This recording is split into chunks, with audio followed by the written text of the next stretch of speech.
মদিনার আকাশ সেদিন ছিল খুবই সুন্দর ও শান্ত। চারিদিকে ঈদের আনন্দ ছড়িয়েছিল, কিন্তু হজরত ফাতেমা রাদিয়াল্লাহু তাআলা আনহার হৃদয় ছিল অশান্ত। চারিদিকে উৎসব, আর তাদের ঘরে বিরাজ করছিল দুঃখ। বাইরে ছোট ছোট বাচ্চারা নতুন জামা পরে ঈদের ময়দানে যাচ্ছিল। হজরত ইমাম হাসান ও হুসাইন রাদিয়াল্লাহু তাআলা আনহু সেই দৃশ্য দেখে তাদের দিকে তাকিয়ে রইলেন। হজরত হাসান রাদিয়াল্লাহু তাআলা আনহু বাড়ির দিকে আসতে লাগলেন। এদিকে হজরত ফাতেমা রাদিয়াল্লাহু তাআলা আনহা নিজের কক্ষে বসে ভাবলেন, আজ ঈদের দিন, কিন্তু আমার সন্তানদের নতুন জামা নেই, তাদের কি জবাব দেব? হঠাৎ হজরত হাসান রাদিয়াল্লাহু তাআলা আনহু ঘরে প্রবেশ করে বললেন, আম্মাজান, সবাই নতুন জামা পরে ঈদের ময়দানে যাচ্ছে, আমাদের নতুন জামা কোথায়? হজরত ফাতেমা রাদিয়াল্লাহু তাআলা আনহা উত্তর দিলেন, তোমরা গোসল করে এসো, তারপর নতুন জামা পরে যেও। হজরত হাসান ও হোসাইন গোসল করতে গেলেন। তখন হজরত ফাতেমা রাদিয়াল্লাহু তাআলা আনহা 2 রাকাত সালাত আদায় করলেন এবং আল্লাহর কাছে দোয়া করলেন, ওগো আল্লাহ, তুমি গফুরুর রহিম, আমার কলিজার টুকরা 2 সন্তানের দুঃখ আমি সহ্য করতে পারি না। যদি আজ তাদের নতুন জামা দিতে না পারি, তারা বলবে রসুলের মেয়ে মিথ্যে বলছে। হে আল্লাহ, আমার সম্মান রক্ষা করো এবং তাদের জন্য নতুন জামার ব্যবস্থা করো। দোয়া করার সঙ্গে সঙ্গে হজরত জিবরাইল আলাইহিস সালাম দর্জি সেদিত জামা নিয়ে হাজির হলেন। বললেন, এই নাও তোমাদের ঈদের নতুন জামা, তোমার মা তোমাদের জন্য জামা নিয়ে আসতে বলেছে। হজরত হাসান ও হুসাইন জামা পেয়ে খুব খুশি হয়ে বাড়ির দিকে যাচ্ছিলেন। জামার একটি রং ছিল লাল আর অন্যটি সবুজ। হজরত ফাতেমা রাদিয়াল্লাহু তাআলা আনহার হৃদয় যেন এক অদ্ভুত বিষাদের মেঘে ঢাকা গেল। হজরত হাসান ও হুসাইন জামা হাতে ঘরে প্রবেশ করলেন। ফাতেমা রাদিয়াল্লাহু তাআলা আনহা জামাগুলো দেখে অবাক হলেন এবং তার হৃদয়ে কষ্টে ভারাক্রান্ত হল। তিনি ভাবলেন, এই জামার রহস্য জানার জন্য আমাকে রাসূল সাল্লাল্লাহু আলাইহি ওয়াসাল্লামের কাছে যেতে হবে। অন্যদিকে হজরত জিবরাইল আলাইহিস সালাম হজরত মুহাম্মদ সাল্লাল্লাহু আলাইহি ওয়াসাল্লামের কাছে গিয়ে বললেন, হে আল্লাহর রাসূল, তোমার নয়নের মণি মা ফাতেমা 2টি জামার হকিকত জানতে চাইছে। বলুন, এই জামা জান্নাত থেকে পাঠানো হয়েছে। লাল রং তাদের রক্তের প্রতীক, আর সবুজ রং জান্নাতের প্রতীক। হাসান ও হুসাইনের জন্য আল্লাহ যে ফজিলত নির্ধারণ করেছেন, তারই ইঙ্গিত এই জামা। রাসূল সাল্লাল্লাহু আলাইহি ওয়াসাল্লাম চোখে জল এনে বললেন, হে ফাতেমা, আমার এই 2টি কলিজার টুকরা অনেক বড় মর্যাদা লাভ করবে। আজ আল্লাহ আমাকে তার এক ঝলক দেখিয়েছেন। তোমাদের সন্তানদের জন্য এ জীবন যেমন পরীক্ষা, তেমনি ফজিলতেরও। তিনি আল্লাহর কাছে দোয়া করলেন, হে আল্লাহ, তুমি তাদের বদলে তুমি আমার উম্মতকে নাজাত দাও। ফাতেমা রাদিয়াল্লাহু তাআলা আনহা চোখের পানি ধরে রাখতে পারলেন না। ভবিষ্যতের চিন্তায় ভারাক্রান্ত হয়ে পড়লেন। এভাবেই বছর বছর অতিক্রম হতে লাগল। ইমাম হাসান ও হোসাইন বড় হতে লাগলেন। একে একে হজরত মুহাম্মদ সাল্লাল্লাহু আলাইহি ওয়াসাল্লাম, হজরত ফাতেমা রাদিয়াল্লাহু তাআলা আনহা এবং 4 খলিফা পৃথিবী থেকে বিদায় নিলেন। এরপর সময় কেটে গেল। সেই সময় রাষ্ট্রের প্রধান ছিলেন আমিরে মাউইয়া। তার পুত্র এজিদ ষড়যন্ত্র করছিলেন কিভাবে রাষ্ট্রের শাসক হওয়া যায়। অন্যায়ভাবে তিনি শাসক হলেন, কিন্তু রাসূলের প্রতি ভালোবাসা না থাকায় কেউ তাকে ভালোবাসত না। জনতা বলছিল, আমরা এজিদকে মানি না, আমাদের আশা হোসাইন। এজিদ সাধারণ মানুষকে অত্যাচার করে ক্ষমতা ধরে রাখছিলেন। তিনি ভাবলেন, হাসান ও হুসাইনকে শেষ করতে হবে। কুফানগরের গভর্নর ইবনে জিয়াদকে ডেকে বললেন, হোসাইনকে কুফায় ডেকে আনো, মদিনাতে তাকে হত্যা করা যাবে না। কুফায় ডেকে না আনলে কিছুই করা যাবে না। এরপর এজিদের চিঠি কুফায় পৌঁছালো 4000-এরও বেশি। মদিনায় হুসাইন একটি গুরুত্বপূর্ণ আলোচনা সভা করলেন। বললেন, আমি কুফা যেতে চাই, অনেক লোক আমার জন্য অপেক্ষা করছে। কেউ বললেন, কুফার আবহাওয়া ভালো নয়, কেউ আগে যাবে না। অবশেষে মুসলিম বিন আকিল রাজি হলেন। তিনি কুফায় যাবার জন্য রওনা হলেন। তার 2 পুত্রও সঙ্গে ছিল। কুফায় এসে দেখলেন অনেক লোক হোসাইনের জন্য অপেক্ষা করছে। মুসলিম বিন আকিল তাদের পক্ষে চিঠি লিখলেন এবং হোসাইনের কাছে পৌঁছালো। হোসাইন 72 জন সঙ্গী নিয়ে কুফায় রওনা দিলেন। এজিদ তাদের হত্যা করার জন্য ষড়যন্ত্র করলেন। মুসলিম বিন আকিলকে হত্যা করার জন্য একজন সেনাকে দায়িত্ব দিলেন। সেনা মুসলিম বিন আকিলকে অমানবিকভাবে হত্যা করল। এজিদের পক্ষ থেকে ঘোষণা দিল যে মুসলিম বিন আকিলের 2 পুত্রকে খুঁজে এনে হত্যা করলে পুরস্কার দেওয়া হবে। ছোট 2টি ছেলে খেজুর বাগানে লুকিয়ে পড়ল। সেখানে এক মহিলা তাদের দেখে লজ্জায় কাঁদছিলেন। তিনি তাদের নিজের বাড়িতে লুকিয়ে রাখলেন। তার স্বামী হারেশ তাদের খুঁজতে লাগলেন। শেষ রাতে কান্নার আওয়াজ শুনে ছোট 2 ছেলেকে ধরার জন্য গেলেন।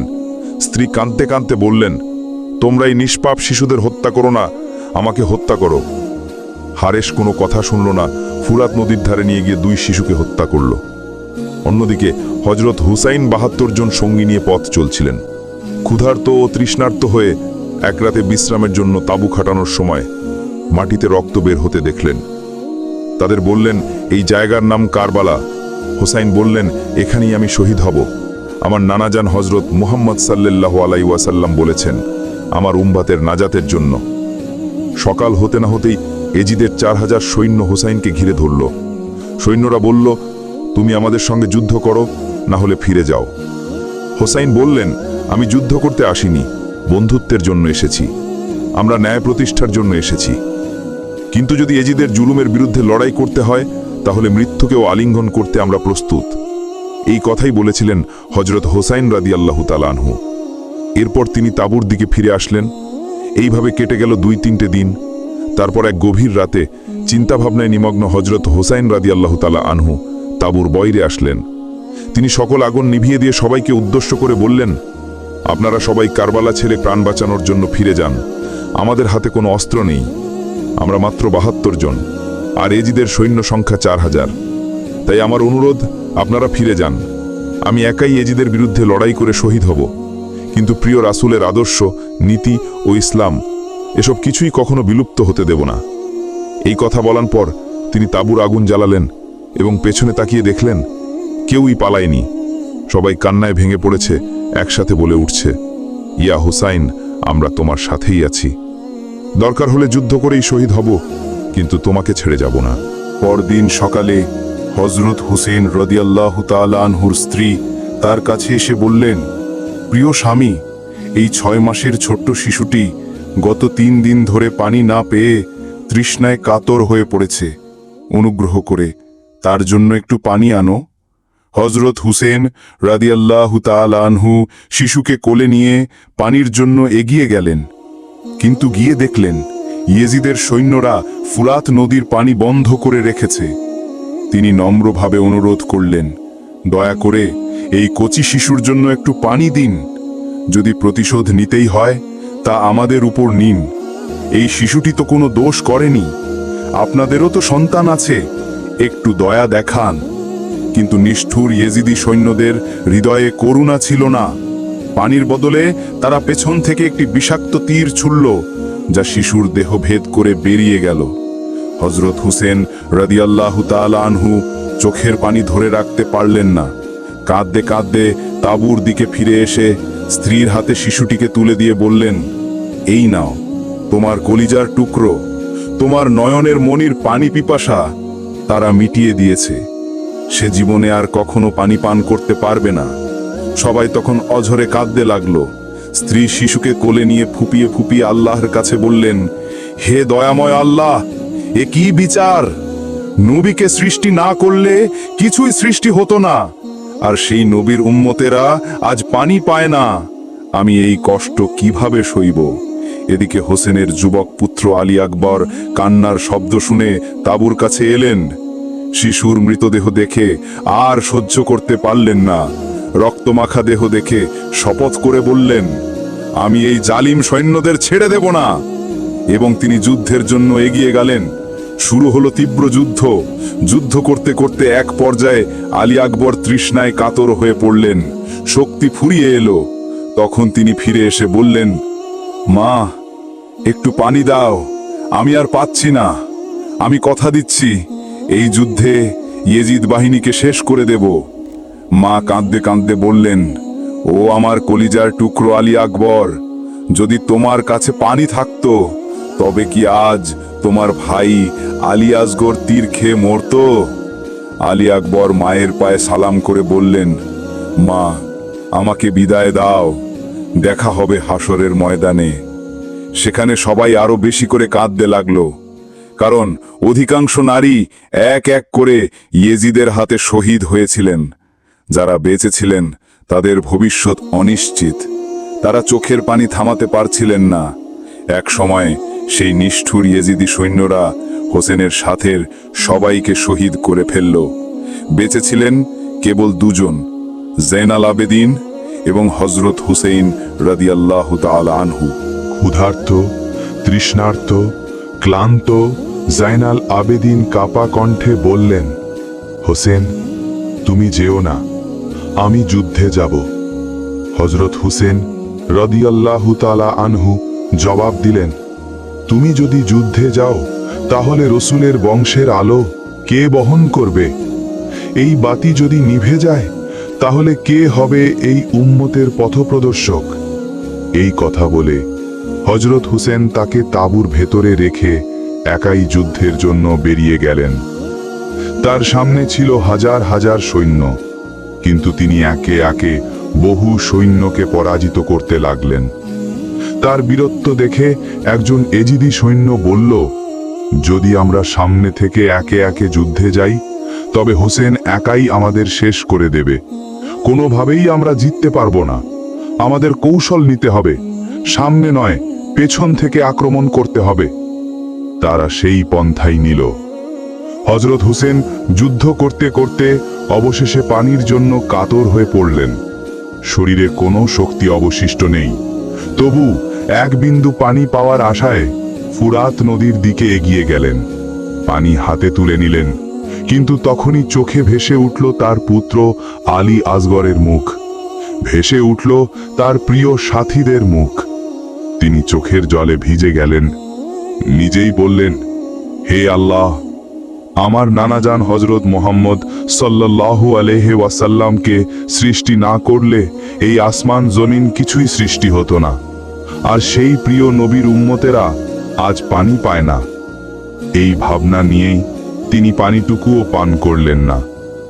আবার যুদ্ধের জন্য প্রস্তুত হলেন, কিন্তু শরীর এতটাই দুর্বল হয়ে পড়েছিল যে তিনি উঠে দাঁড়াতেও পারছিলেন না। তবু হার মানেননি। শেষ নিঃশ্বাস পর্যন্ত যুদ্ধ চালিয়ে যেতে চাইলেন। ঘোড়ার পিঠে ওঠার চেষ্টা করলেন, কিন্তু পড়ে গেলেন। পেছন থেকে এজিদি সৈন্যরা দূর থেকে দেখে ফেলল হোসেন আর উঠতে পারছেন না। তারা সুযোগ বুঝে লুকিয়ে লুকিয়ে এসে তাকে মাটিতে জোর করে ফেলে দিল। তখন হজরত হুসেন কাতর কণ্ঠে বললেন, প্রিয় ভাইয়েরা, আমাকে শুধু 2 রাকাত নামাজ পড়ার সুযোগ দিন, তারপর আমি আবার যুদ্ধ করব। এজিদের সৈন্যরা জানত নবীর বংশের এই সন্তান কখনো নামাজ ছাড়েন না। তারা সেই সুযোগে প্রতিশোধ নিতে চাইল। হজরত হোসেন নামাজ শুরু করলেন, আর ঠিক তখনই চারদিক থেকে তাকে ঘিরে পিছন থেকে একসাথে 72টি তীর ছোড়া হলো। সব তীর হজরত হুসেনের পিঠে বিঁধে সামনে বেরিয়ে গেল। তবুও তিনি নামাজ ভাঙলেন না। এ সুযোগে আরও কিছু তীর ছোড়া হলো। রক্তে ভেজা শরীর নিয়ে তিনি নামাজ শেষ করলেন।